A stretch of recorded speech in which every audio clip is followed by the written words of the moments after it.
Planet 14. Boxtron. The people are sizers, in the galaxy called boxes. They make any size boxes for anyone. When I got there it was springtime. All the streets were muddy and filled with potholes. Everyone walked by the stores because there was wooden walkways. Everything was just covered with mud. I found out the plant was 5 miles away and there was just no way to get there until the mud dries up. Which is not for a month or so. I went back to the bus station and got on the bus and we went to the plant. When we got there everything was tarred and in good shape. I stopped someone and asked, what is that little town back there anyway? They said, it is just where everyone lives if they don't want to work. The workers live over there in the tower. I said, interesting. The closer I got to the plant the bigger it got. It was so big I could not see over the top as I got closer. I had my name tag on so I could see the owner or someone in charge. I got to the front door and went in, and just as soon as I got to the desk the lady behind the desk said, just the one the owner wants to see. He asks me every day if one of the reporters come here and I have to tell him I have not seen any. She pushed a button and said, there is a reporter from the Wisha newspaper here to see you. The voice said, bring the reporter right in. She got up and I followed her down a long corridor to a big door that read, Owner, enter at your own risk. She opened the door and she had all she could do to open it. I come into this big room with a desk in the middle. The woman behind the desk jumped up just as I come into the room.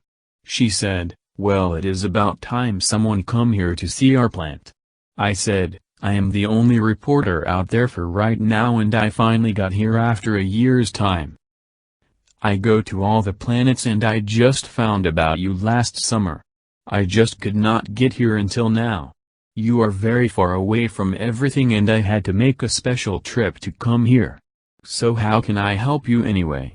She said, as you already said, we are kind of out of the way and we just don't have that much business and I want to put an ad in your paper and I would like to have it delivered here at least once a week. I think the Sunday paper will do what you want. It is out once a week and we can deliver it to you then. She said, thank you.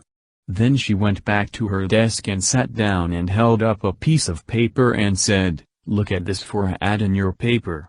I walked over to where she was and she handed me the piece of paper and when I looked at it I was surprised. It had a big box with glass in it and there was a naked woman in it holding up a sign that read, come and order our boxes and we will deliver. I said, this is very interesting but we could not put this ad in the paper. It is just what we could not do. We deliver to 47 planets and some of them would not buy the paper anymore if we printed things like that. She said, then what kind of ad will be good for us to use? That is why when we sent the ad out we had less business.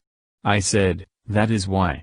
I think we could set up something for an ad for you but it will cost you something extra for us to do this.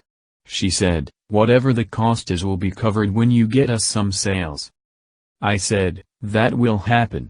I also have a bus service company and if you want a bus to come here every day and deliver papers and people we can make arrangements for that to happen but there is a flat fee for us to do this and the people that try to here will have to pay too because it is just so far to come here and back. She said, that would be fine but how will I deliver all the boxes to where they have to go? I said, on the space bus there is room to transport some goods too. So if there is not too much to be delivered we can do it for you.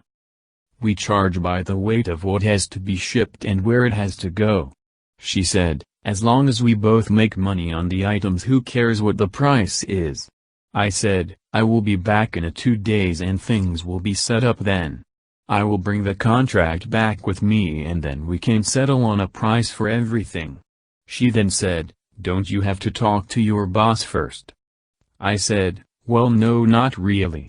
She said, what do you mean not really? I said, I am the owner of the Wisha newspaper and the Wisha space bus service. She said, well then I will see you in 2 days then. I walked toward the door and she said, how can you run the business if you are the reporter and in space all the time?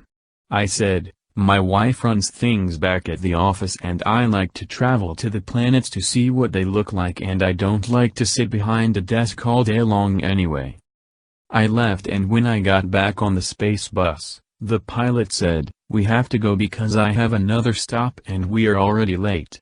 I said, that is all right because I know the owner of the Wisha newspaper anyway because I am the owner. If you could have saw the guy's face, and it was funny because his face light up and his mouth come open. I said, well, let's go. His mouth stayed open as we took off. Written by John Wisha for the Wisha newspaper.